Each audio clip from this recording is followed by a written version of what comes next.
Welcome to Orange Coast Universalist Unitarian Church, or Unitarian Universalist Church.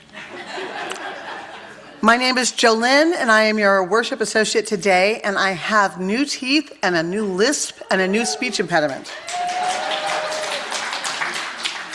So we will see how well I get through the words.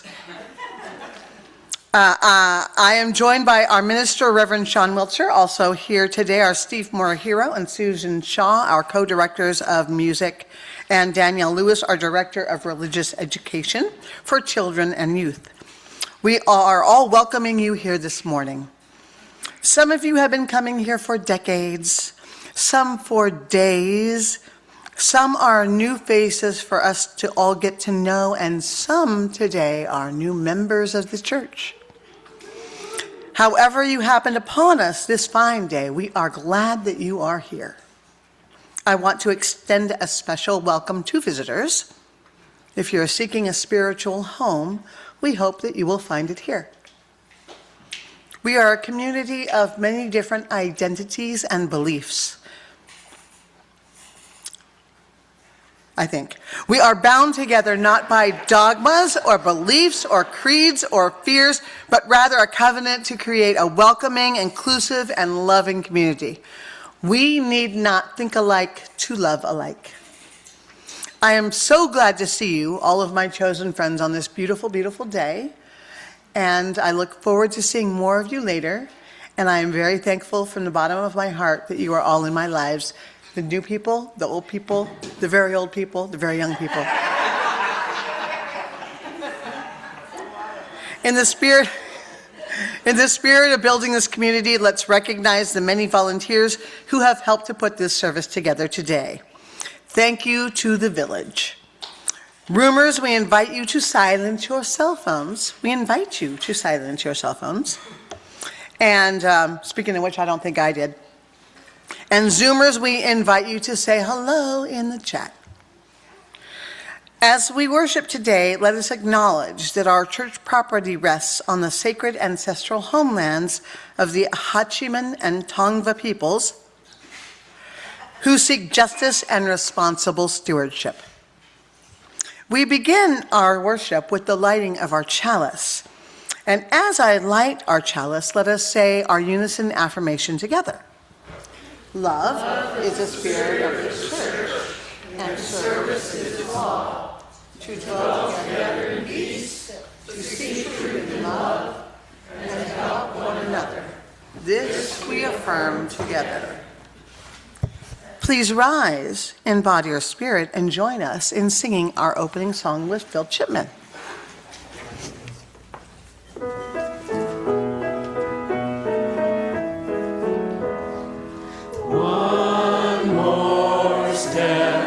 We will take one more step till there is peace for us and everyone. We will one more step, one more word. We will say one more word till every word is heard by everyone. We'll say one more word, one more prayer. We will say one more prayer till every prayer is shared by everyone. We'll say one more prayer, one more song.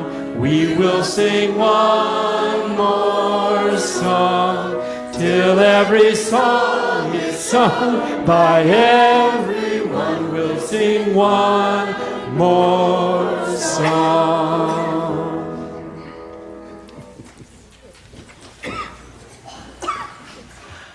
I'd like to invite you this morning to join me in our opening words, our call to worship. This is what we call a responsive reading, where I'll say some words, and then you say some words, and those words are there on your screen, which is love makes room for us all. Let's start with that together. Love makes room for us all.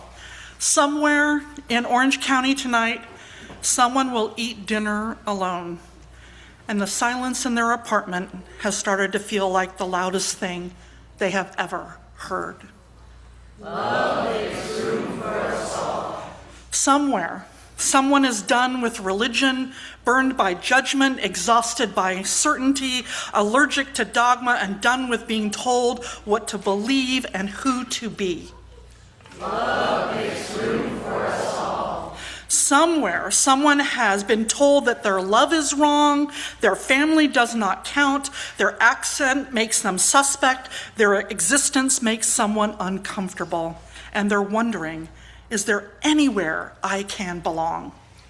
Love makes room for us all. I want to say, come, come. I want to say this to them, come as you are, come with your doubts and your grief and your questions and the parts of yourself that you haven't shown anyone yet. Come because love has been waiting for you, and love makes room for us all, and we do too. Love makes room for us all. May it be so.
So it is normally during this time that we do what's called a time for all ages. We tell a story for people of all ages, but this morning we're doing something a little bit different.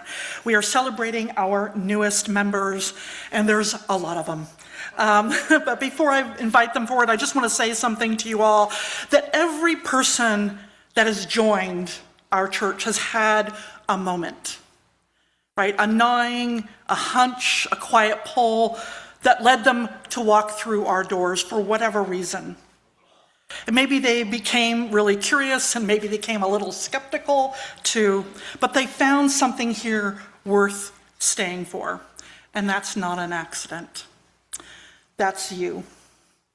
Your warmth, your welcome, your willingness to make room. Every time you said good morning to a stranger, every time you scooched over in your seat, every time you spoke to someone at coffee hour, you were making room for one more. So as we welcome them officially, we're also celebrating what this community already is and renewing our commitment to drawing the circle ever wider.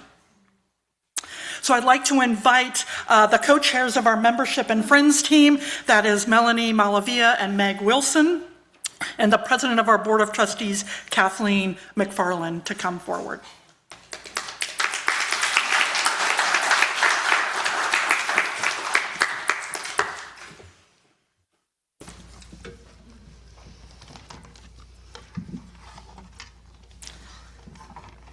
Good morning. I'm Melanie Malavia, co-chair of the Membership and Friends team, and this is my dear friend Meg Wilson. This morning we have the joy and honestly the delight of introducing some wonderful new members to our congregation. Each one of these folks have formally joined OCUUC, but today we want to honor their commitment in the presence of the whole community. Membership is a way of loving this community and is a commitment to caring for one another, to seeking truth together, and to joining hands for building a better world. We are deeply grateful for all of our members, all that they give and all that they contribute, and that they are here. If your name is on the screen, please step forward. And join us up here on the chancel.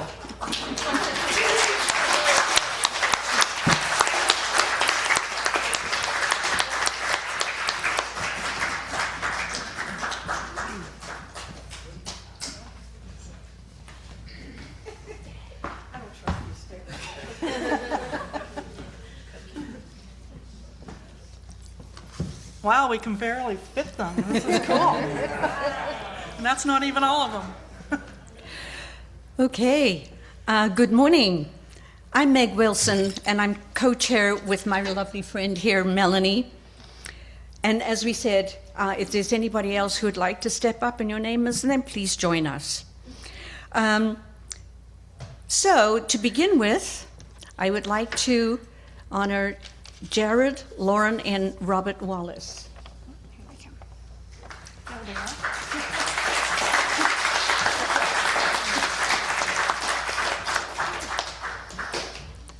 Lauren, Robert, and Jared have been friends with OCUC for 3 years. They live in Garden Grove and their dog Sandy. Their hobbies include Legos, going to the movies, and hiking. Robert is 6 and is an aspiring paleontologist. Lauren has been a librarian with the county for several years and is working towards being a school librarian. Jared is a U.S. history and ethnic studies teacher at Garden Grove High School.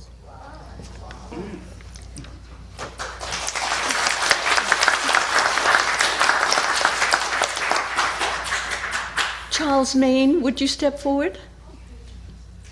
Thank you.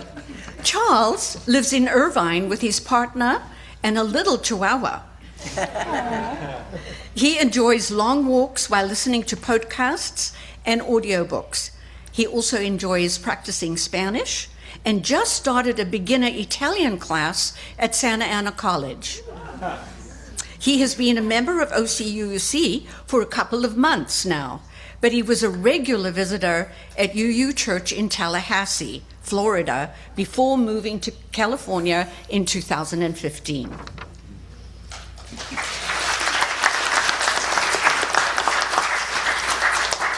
Soph and Zoe, would you please step forward? Welcome. Soph, raised in Santa Ana, is a proud Cambodian Southeast Asian secular, humanist, agnostic, hedonistic, operations administration consultant who is a former Buddhist, then Judeo-Christian, then Muslim, and a forever student of world religions.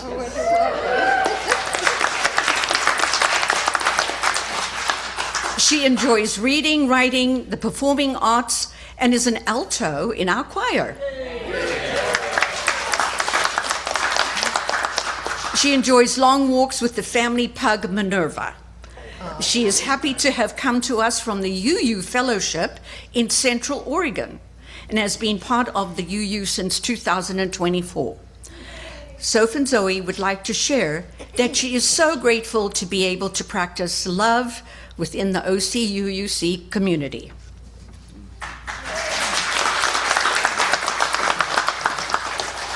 Marilyn Formica, could you step forward? Thank you. Now, Marilyn is a psychotherapist, yoga teacher, and meditator. A few years ago, she and her husband Richard moved from a tiny suburb of New York City to be near their children and grandchildren, son's family in Huntington Beach, daughter's family in Bend, Oregon. And Marilyn and Richard spend their time between both places. They have 6.5 grandchildren, ages 11 through 3, and Marilyn is very active in helping out with them. She joined UU to make meaningful connections.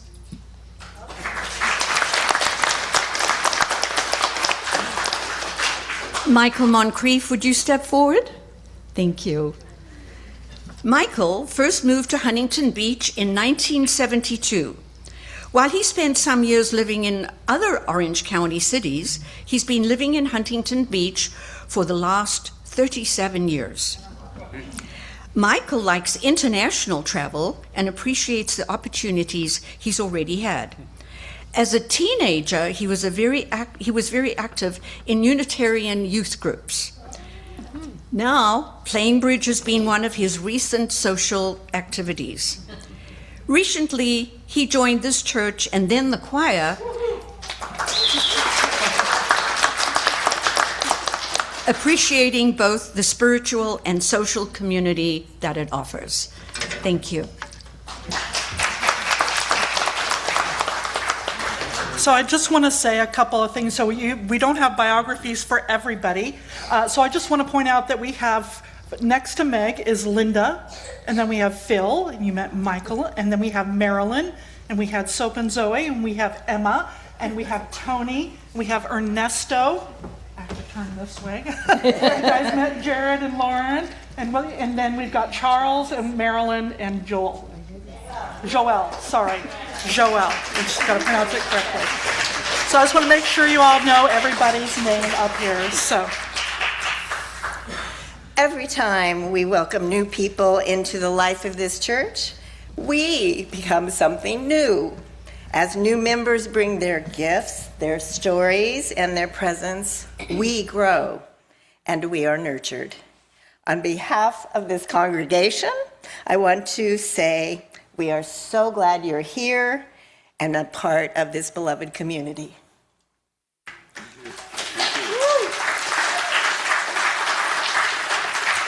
what we like to do now is what we call covenanting, and a covenant is simply a promise. It's not one written in blood, so don't worry. It's just simply a promise of the heart. And so to our new members, and you can see these on the screen, so new members can look there, or you can turn around and look at what's up there on the screen. But to our new members, we are grateful that you have chosen this community of faith as your spiritual home. Will you accept our gifts of compassion and curiosity and service? And will you offer us your presence and your gifts? Will you join us in building a community rooted in love and committed to justice? And if you're willing, please say, we will. We will. All right, now congregation. Will you welcome these members with warmth and open arms? Will you encourage them as they find their place and their people in this community? Will you honor them as full and equal partners in the building of this beloved community? If you're willing, please say, we will. We will. We welcome you as you as the newest members of our congregation. We look forward to sharing the gifts of the community with you and discovering the gifts that you bring. May we grow together in love, which guides us.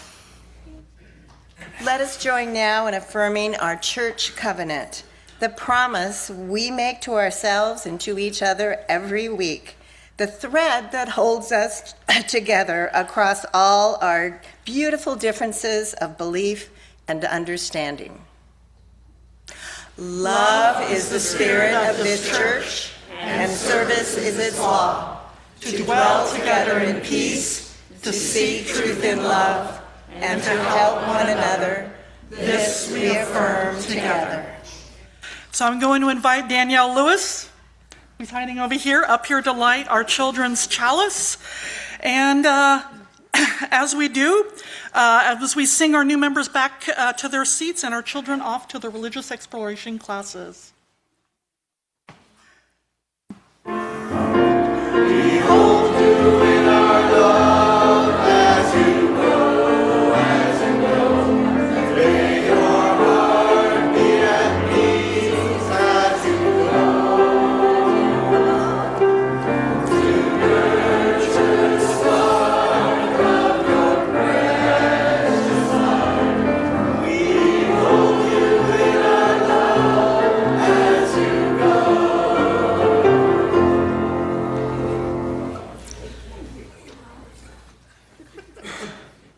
I want to mention just also a couple of things. First of all, there were a couple people online also who were joining, we are recognizing, and you might have seen some of their names up there, including Manny Moe, who, if you haven't met him online, he's just an absolute delight.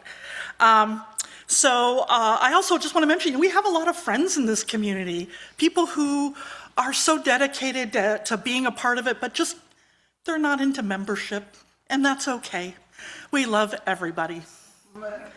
So, now before we continue on to the sermon, I want to just pause here for a moment because what we just witnessed, the welcoming of new members, it goes something deeper than just signing a book or receiving a new name badge, that kind of thing. At its heart, it's really about belonging. It's about being seen, about finding a place where your life is witnessed and held with care, whether or not you're a member. And the writer Parker J. Palmer, he describes this really beautifully in his book. It's called A Hidden Wholeness. If you have not discovered Parker Palmer yet, you need to. He's amazing. He's a Quaker, just so you know. But he wrote this. He said, "The human soul doesn't want to be advised or fixed or saved. It simply wants to be witnessed, to be seen, heard, and companioned exactly as is." Isn't that beautiful? I want you to take just a moment to remember a time when somebody truly saw you, witnessed you, and companioned you. Not the polished version of you, by the way, the real you, not the one who had everything together. And what did that feel like?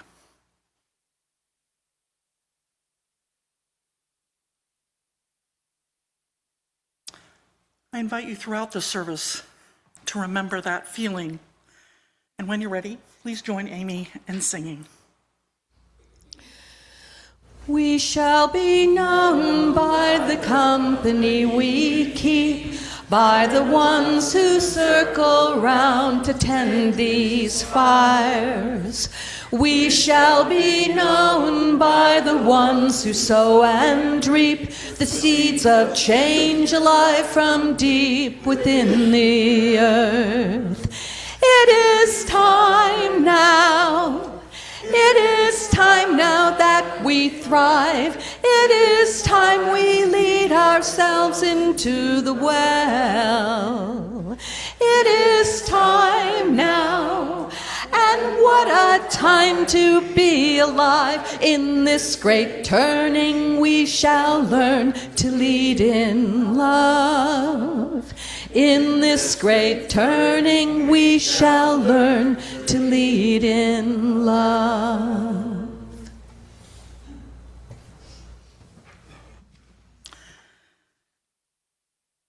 So as many of you know, I didn't grow up in a church community. When I was young, we moved around a lot, so if I did do anything, it was everything from going to a Baptist church to a Native American sweat lodge. But one day, it was about 25 years ago, I realized I really wanted to belong to a community. I had been longing for something for quite some time, and I was going through all this change and turmoil in my life, and I wanted to explore more about who I was and what I believed, and I wanted to be with people who could be there with me on that journey, but I was so stymied because I was really rather repulsed by most Christian churches. I mean, I really love the figure of Jesus, right? But to me, he was human. He wasn't God. That was my personal belief. And I thought he was just a really nice, enlightened human being. And I didn't think anyone really needed to be saved, or that God would require the death of a beautiful human being to save all of humanity. I also really liked Buddhism and shamanism and all the other isms that were out there, like Soap and Zoe. And I didn't want to be limited. I despaired because all I knew about churches really was one that Christian churches had creeds and dogmas, and a lot of them really held some pretty hateful views of people that I cared deeply about. And so I yearned for this community that loved like I did, that just loved everyone. Thank you. And when I found it, my first Unitarian Universalist church, I was, quite frankly, pissed off. Because where the heck have you been my whole life? There were times I could really have used this support. Man, and that's the thing, I'm still a little irked by this. Because I know that there are people out there that need us right now. Right now. I know this because I was one of those people. That need these people, they need to know that there's a loving community that will embrace all of who they are, that will witness you, companion you, challenge you, and inspire you. And some of them walk through our doors for the first, second, or even third time on a Sunday. But there are so many more out there. And I want so much for them to know about us, to know about you, about this beloved community. You who give so much, a place to be witnessed, not saved or advised or fixed, but companioned and seen and heard. You know, this morning we welcome new members into the congregation, and I want you to think about when you first joined. And why? What drew you here? What tugging happened to you? What may be gnawing at you? Because every single person who has joined us has had a moment. And maybe it was just some restlessness that they couldn't quite name, or a gnawing, a quiet sense that something was missing. Some may have known what it was, some maybe they didn't. But they followed that feeling all the way here. Some grew up in religions and walked away. The theology stopped making sense. There was too much certainty, and they felt only questions. And so they left and they told themselves they were fine, but maybe that gnawing stayed. Some of them maybe were never part of a faith community at all. They built good lives, surrounded themselves with good people, and still felt somewhere underneath it all a hunger they couldn't quite feed. Not for religion exactly, for something, for meaning, for people who are trying to live their values, not just talk about them. And some, like me, were a little suspicious. I remember thinking, okay, so that church doesn't tell me what to believe. Is there a catch? What's the catch? What point are you going to tell me something I'm going to be like, no? We do have a little bit of a catch. We ask you to bring food at potluck. That's it. When I ask people what they have found here, and I've been doing this now for like 15 years, right? Why they stayed, the answers tend to fall into three categories. One is I get to explore what I think and believe. Some say I've made some of the best friends of my life here. And some simply look at me and go, I just love this community. As if that sort of explains everything, and it kind of does. They found something here that fills them up. And all of these are people out there, the exactly reason why we built this larger structure here, this sanctuary that we just built. And there are more of them out there, many more, who don't know that we exist, and it breaks my heart. You know, you heard me talk, I know back in January, I've mentioned this before, about the study by the Surgeon General that we're in what's called an epidemic of loneliness, right? I found this nifty. Hello, can we go to the next? There we go. So, this epidemic of loneliness. There's also an allergy to dogma. Now, the Surgeon General of the United States defines loneliness very precisely as the gap between the connections you want and the connections that you have. It's a very clinical definition, and it's useful in its own way. But I think it really only tells half the story about what is going on out there in our society. Because I think there's a second kind of loneliness that the advisory doesn't really name. And maybe some of you have felt it before, and it's what drove me certainly into ministry. And that's the loneliness of meaning. The ache of moving through your days without a sense of why. Of doing your work and coming home, doing it again, and thinking somewhere in the back of your mind, is this it? Not because your life is empty of people, but because maybe it doesn't have a purpose or something worth belonging to, a vision worth walking toward together. And these are two sort of different hungers, but they almost always travel together. And most of them, I would argue, are in the epidemic right now. And of course, there's not just an epidemic of loneliness and meaning, there's also an allergy to dogma. And interestingly enough, I think the epidemic and the allergy go hand in hand. Because for so many people who might otherwise go looking for meaning and friends in a community of faith, the door has already been slammed shut in their face. By communities that offered certainty instead of honesty, that demanded belief as the price of belonging, that said in subtle and not so subtle ways, you're welcome here, as long as you don't ask the wrong questions, love the wrong people, or make us feel uncomfortable. Those people didn't leave because they stopped being hungry. They left because they were told their hunger is the problem. And they're out there, spiritually curious, institutionally wounded, aching for both that connection and the meaning, genuinely unsure whether any community could ever be safe enough to try again. That's who's looking for us, even when they don't even know it. And this congregation, we are poised.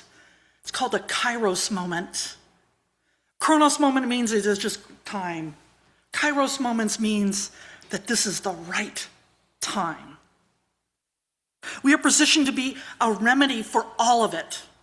Not because we have all of the answers, but because we have learned over so many years how to hold all of these questions, all the uncertainties, all the diversity, all the beautiful diversity that we are, hold it all together.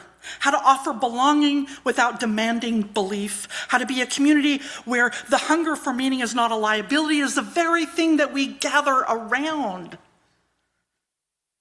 That's huge. In a world, I think, that's starving, we're like offering this yummy, nutritious meal. Here's the thing I want us to sit with this morning, because I think we sometimes talk about community as though it's something that you find, like a nice restaurant that you stumble upon. If you've never been to Din Tai Fung, highly recommend it. Because I keep going back, right, because the food is really good. But a community is not a restaurant, really. We do have coffee hour, but it's not a restaurant. Community is a spiritual practice, okay? Community is a spiritual practice. This is something I learned in my first Unitarian Universalist church. I learned it from what I call the long haul people. The ones who have been at church forever, they've been through various ministers, all that sort of thing, because community is not about perfection, they taught me. It's not about standing still. It's about something you do every single week with imperfect people, including me, in an imperfect world. It requires showing up when you don't feel like it. It requires staying at the table when someone says something that drives you absolutely nuts. It requires letting people see the real you, which can be terrifying. And also, it's the only way that this works. And it requires coming back after being disappointed and helping make our church better.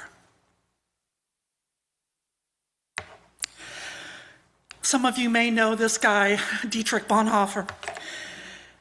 He was, if you didn't know, he was one of the conspirators who tried to kill Hitler, assassinate Hitler. He was a minister, which I find kind of interesting. But he wrote this, he said, "The person who loves their dream of community will destroy community, but the person who loves those around them will create community." What do you mean by that? Everyone who enters a community has an idealized dream of what it should look like, right? But those people will have issues if we're trying to somehow live this idealized thing. I've seen this before, because that dream, he said, must be shattered so any real community can emerge. He was pointing to something universal that every religious tradition has discovered in its own way, that community is not a fantasy, it's a spiritual practice. The Buddhists call it Sangha. The Jewish tradition calls it Kehillah. Every wisdom tradition that has lasted has understood this, that you are not meant to go it alone in life. And the traditions that endure are the ones that have figured out how to be in community, even when it's imperfect, stubborn, sometimes argumentative, but also with great love. And we all arrive carrying some version of a dream about what belonging will feel like, and then we meet actual human beings, right? And we discover that actual human beings are kind of complicated. They forget things. They have busy lives. They have opinions, strong ones. Like, maybe how the order of service should go in worship, or the correct way to load the dishwasher. And just so you know, I have no idea how to load the dishwasher, so that the person who asked me, don't come to me. Okay. And this is where the spiritual practice actually begins, right? Not in the easy moments, not when everybody agrees, but in the moments when you choose to stay anyway, when you choose to extend grace, when you choose to ask, "How are you?" And you actually wait for the real answer. And that's what our covenant calls us to, right? Love is the spirit of this church. It doesn't say, right, perfection is the spirit of this church. Covenant doesn't ask us to be perfect. It asks us to keep coming back, to keep trying, to keep saying, I believe in what we're building here, even when I'm frustrated, even when we fall short, even when I personally could have loaded that dishwasher differently.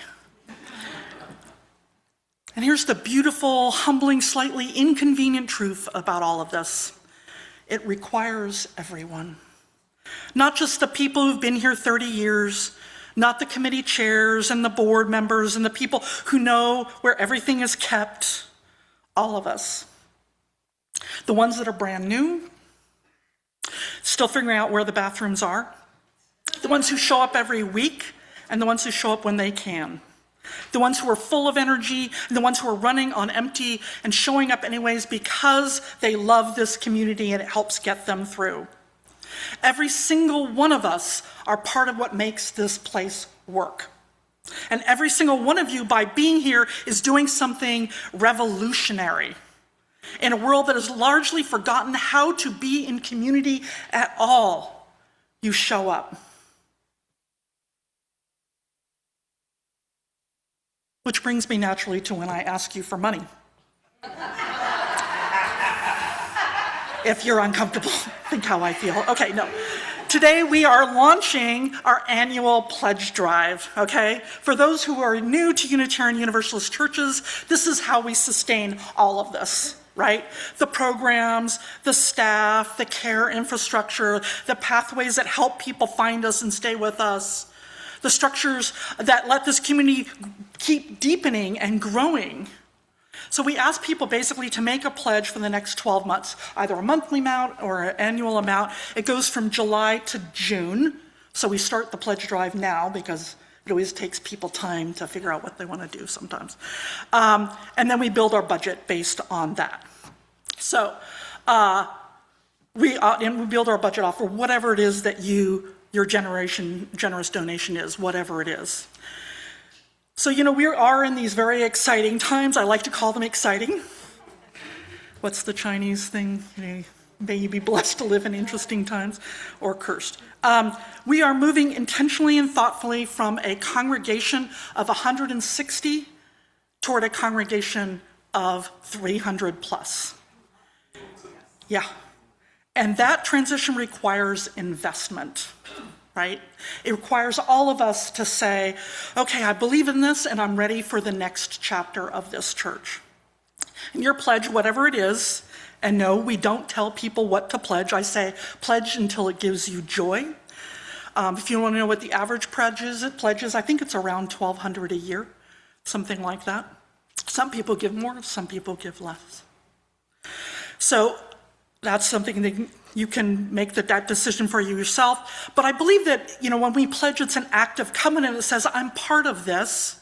I take responsibility for this. And I want more people to experience what I have found here. That we built this sanctuary together through 7 years of waiting patiently, strong opinions, and deeply held feelings about paint color. And we built something magnificent. This amazing building. Yeah, that's good.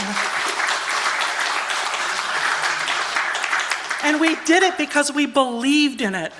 And this is this next act of that same faith. Okay? So here are your next steps. Show up. Keep showing up, even when it's inconvenient, even when community is hard, even when someone loads the dishwasher the wrong way. Okay? And witness and companion people in their darkest times. All of us, don't rely just on the pastoral care people, because even they sometimes need some support. Ask, how are you? And wait for the real answer. Make your pledge. Not out of obligation, but out of love for what this place is and what it is becoming. And trust that something important is happening here, that we are building a future of this church. Because somewhere in Orange County tonight, someone will eat dinner alone.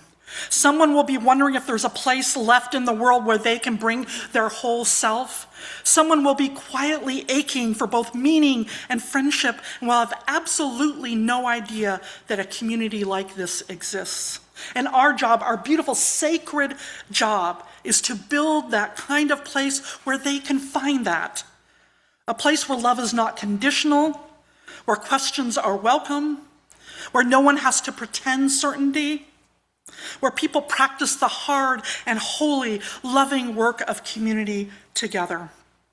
So let's keep building it, because somewhere out there is a person who needs exactly what you and I have found here. And when they finally walk through those doors, I want them to feel what you felt. And we got an amen. All right. May it be so, or as my favorite person would say, make it so. Make it so. All right. Please join Ted and Prasan up here to sing an old song with a little new twist. Be aware of the changes at the words at the end. Like Sean said, we may not get it right, but we're going to try.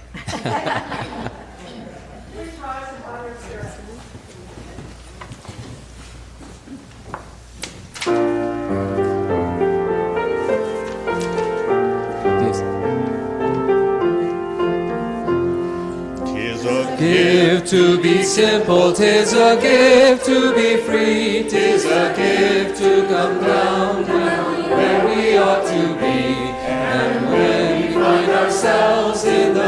is just right to be in the valley of love and delight.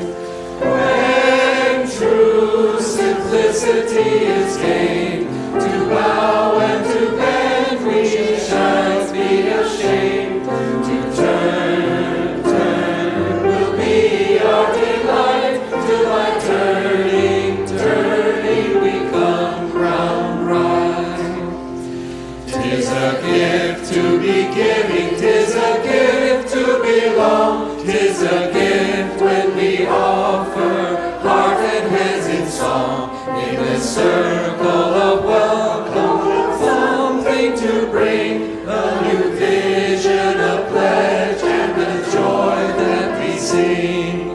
When we contribute to the whole, our light shines bright as we strengthen our goals, and by sharing our treasures we discover anew that we give to each other comes back to us too.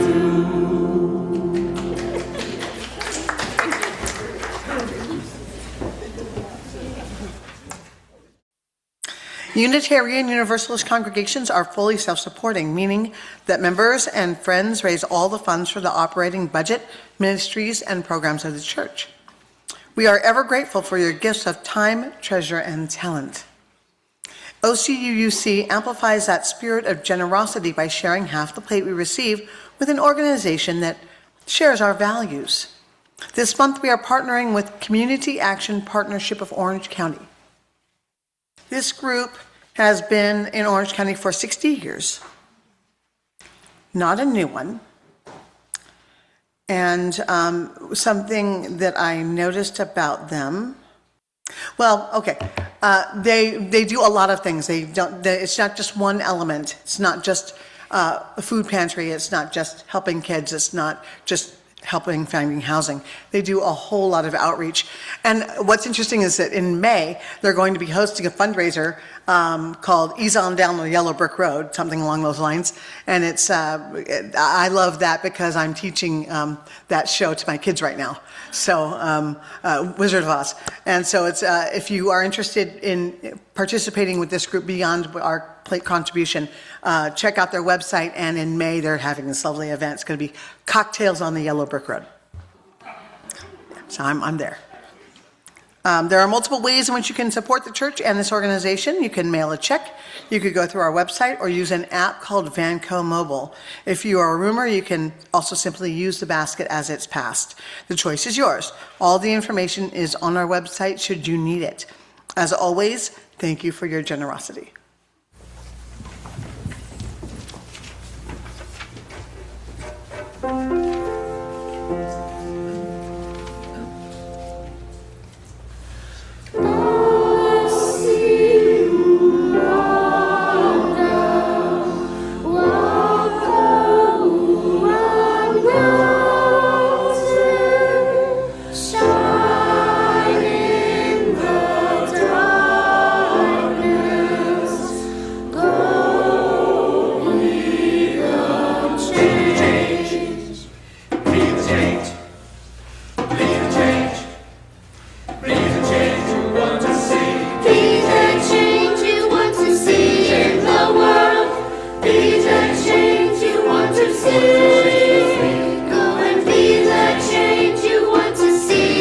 The light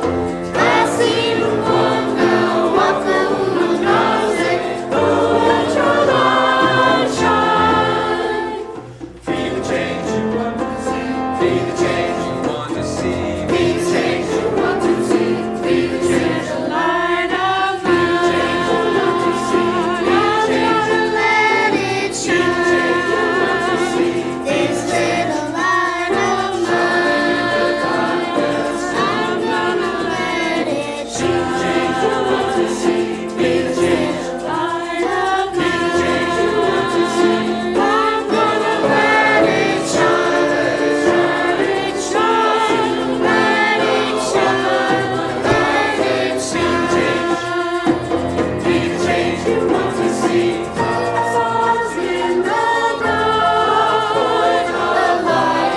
dark.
Right.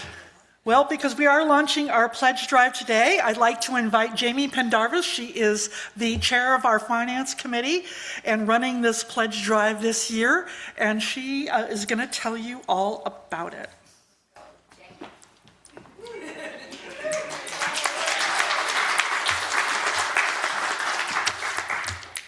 So I am Jamie Pendarvis, and I am your VP of Finance and this year's Pledge Drive chair. And this is Pledge Drive Sunday. Yay! It's the day that we kick off our pledge drive for the 2026-2027 church year. As Sean said, the pledge drive is how the church funds its life. We depend on the financial support of our members and friends to sustain our programs, pay our staff, care for this gorgeous new sanctuary, along with our other buildings and grounds. This annual campaign is our primary source of income and allows us to plan responsibly for the year ahead. All members and friends of OCUUC are encouraged to participate. Nearly everyone who's regularly involved in this congregation chooses to make a pledge. If we have been a place of inspiration, support, learning, or community for you, we invite you to consider making a pledge as a way of sustaining what we share. For those who pledged last year, we ask that you consider a modest 5% increase. This will help us keep pace with inflation and rising costs so we can maintain the programs and ministries that sustain this community. But keeping pace is only part of our story. Over the past year, by completing this sanctuary, we have accomplished something remarkable together. And now it's time for us to begin taking the next steps as we prepare for growth. The growth that will allow us to expand our programs, welcome new people, and deepen our impact. That growth will require additional support. This year, we hope to hire an event coordinator to manage the increase in rentals that we're already seeing, thanks in part to the new rental section on our website. Accordingly, we have set a pledge goal of $275,000. That is a 10% increase over last year. Yes, it is ambitious, but if we're serious about the future we envision for this congregation, it is also necessary. Pledge drive envelopes are available today. See Tom. And keeping with this year's theme of taking the next steps, we invite you to consider what role you can play in helping us take these next steps together. Thank you.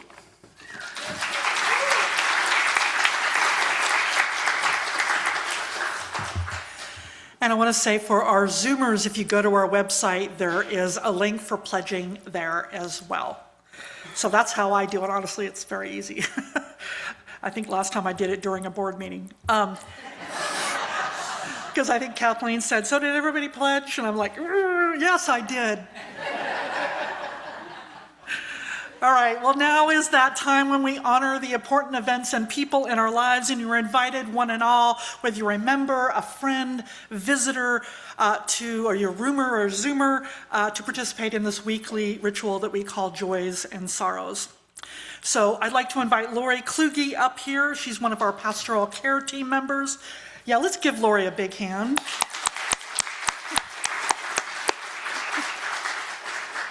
She's like my right arm when it comes to pastoral care. So the idea is this: perhaps you've come here today holding something close to your heart, moments from the last days, weeks, or hours, something that struck you at your core.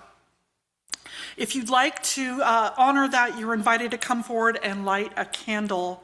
If you'd like to share your joy or sorrow, you can write it on a slip of paper that the ushers have, and they can give it to you if you want to write it out. If you didn't write it when you first came in, they're always, by the way, by the doors for future reference. Zoomers, what I like to invite you to do is to write it in the chat, and then Lori will light a candle for you as we read it out loud. So once the roomers are done lighting their candles, I'll read all of those that are shared. And as music is played, I invite you to silently offer healing or celebration as you feel called and according to your own beliefs. Please come forward.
right.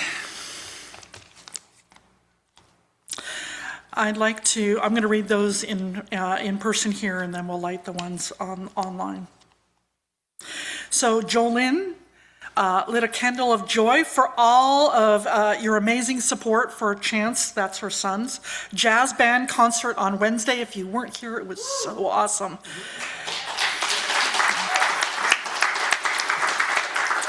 The kids played their hearts out, the place was jumping, and you raised $1,000 for their program as you enjoyed music and delicious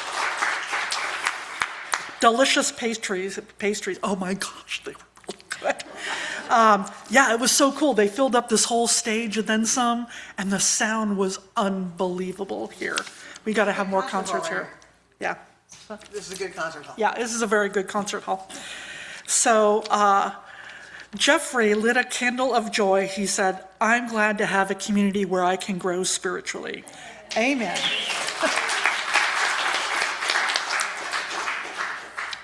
And Elizabeth Kay, she has a couple of them here. She says the first one is, I think would be a joy. She said, just like the lotus that blooms out of the mud, I too am blooming out of adversity. Since being on stress leave, my art therapy is blooming beyond expectation. My art is now displayed in 3 local businesses with a potential 4th location in the near future. The universe is smiling upon me.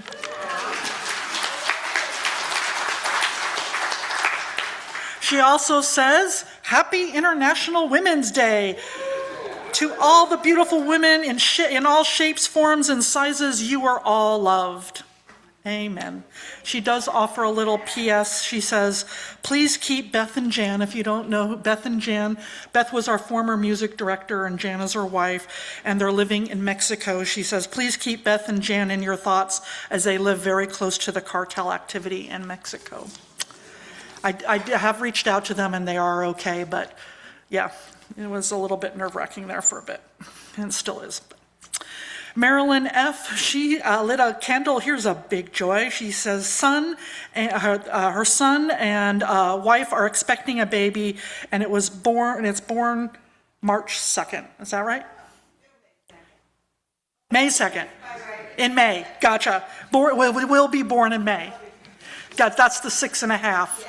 Gotcha. Okay. Gotcha. Okay. And Christina S., she lit a candle of joy. She says, I choose myself. Amen. And Paula Peterson, I couldn't quite tell if this was a joy or a sorrow, but she says, my grandson, she lit a candle for her grandson who bought a car that is too fast.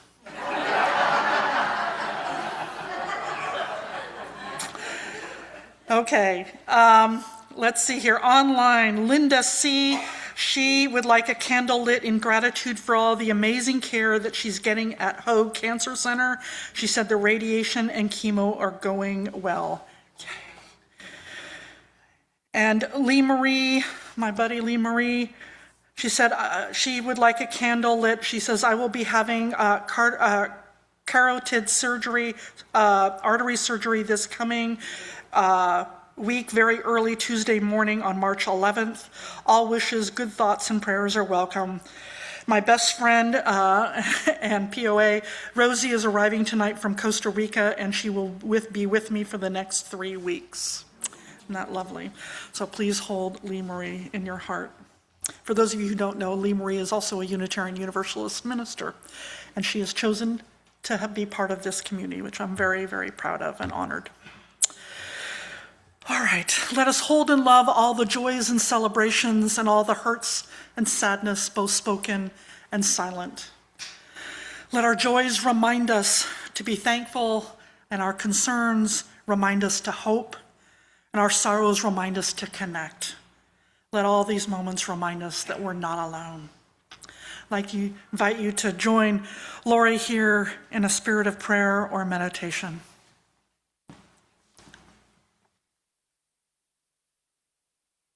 Holy love, we give thanks for this community, for the ones who built this sanctuary with their hands and their faith.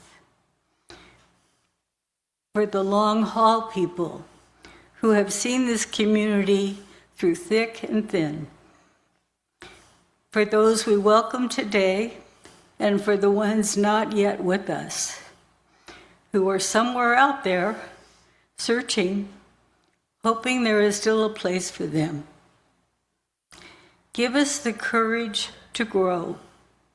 Give us the generosity to invest in what we love. Give us the wisdom to build a community worthy of what we preach. May we take these next steps together. Amen and blessed be.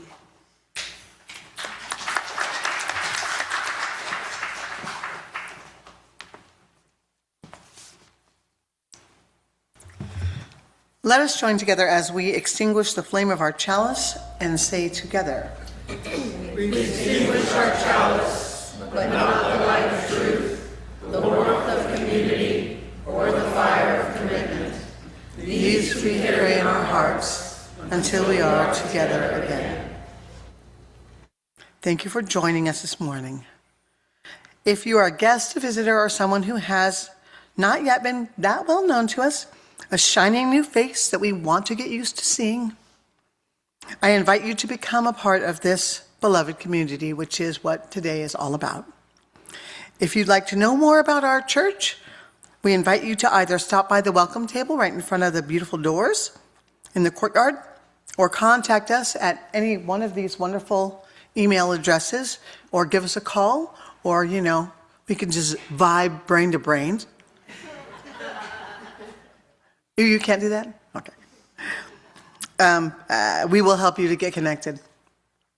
Zoomers are welcome to stay after and chat with one another online. We want everyone to find the happiness that we have found here in our fellowship. So please reach out, and we will reach right back.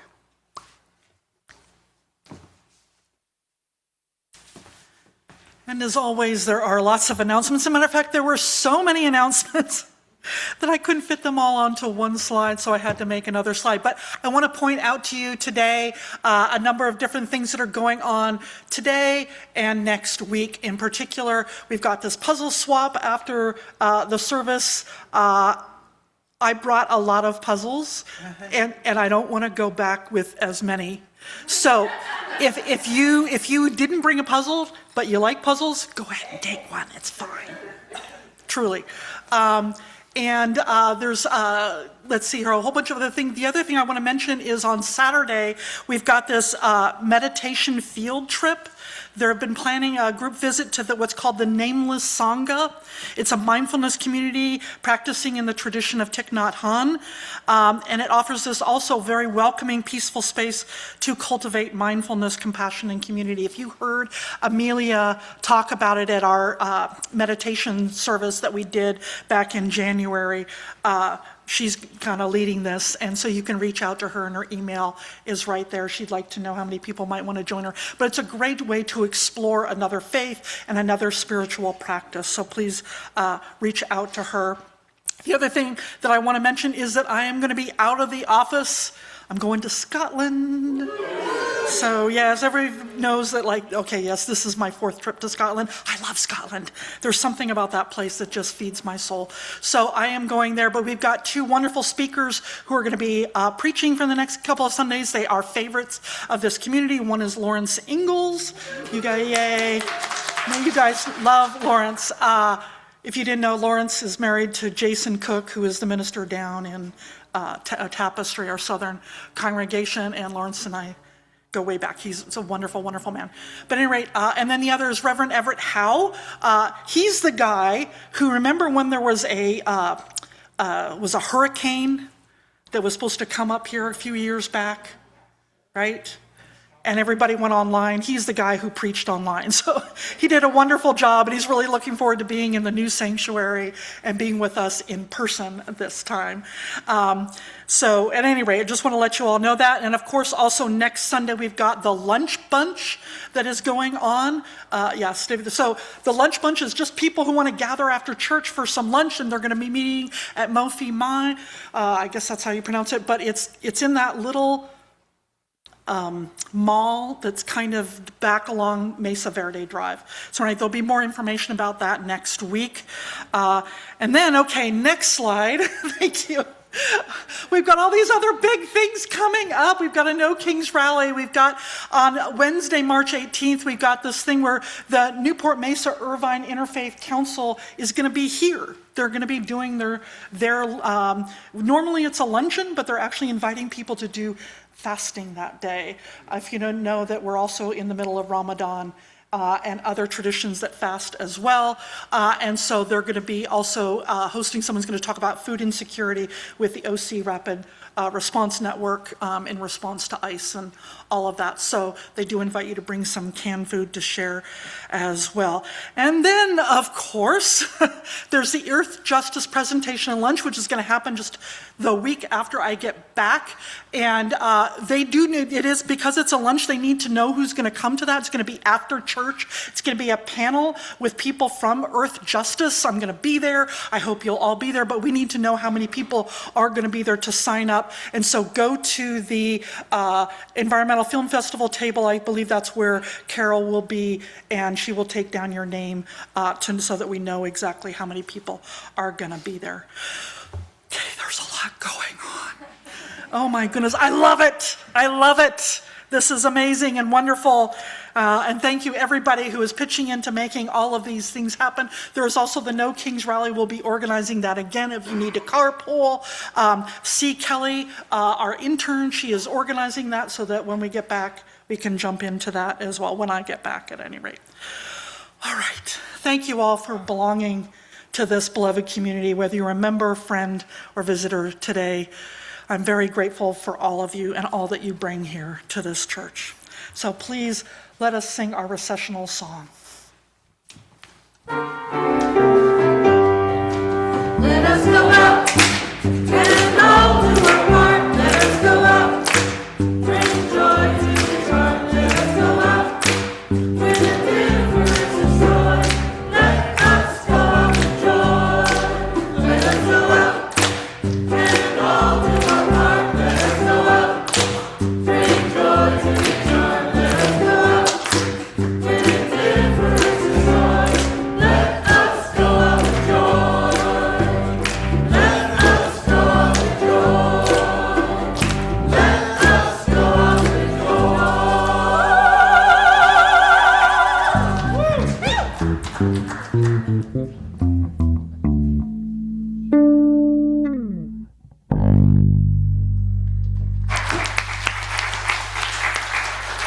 All right, don't forget to pick up your pledge card because this service is over, but our service will continue. Woo!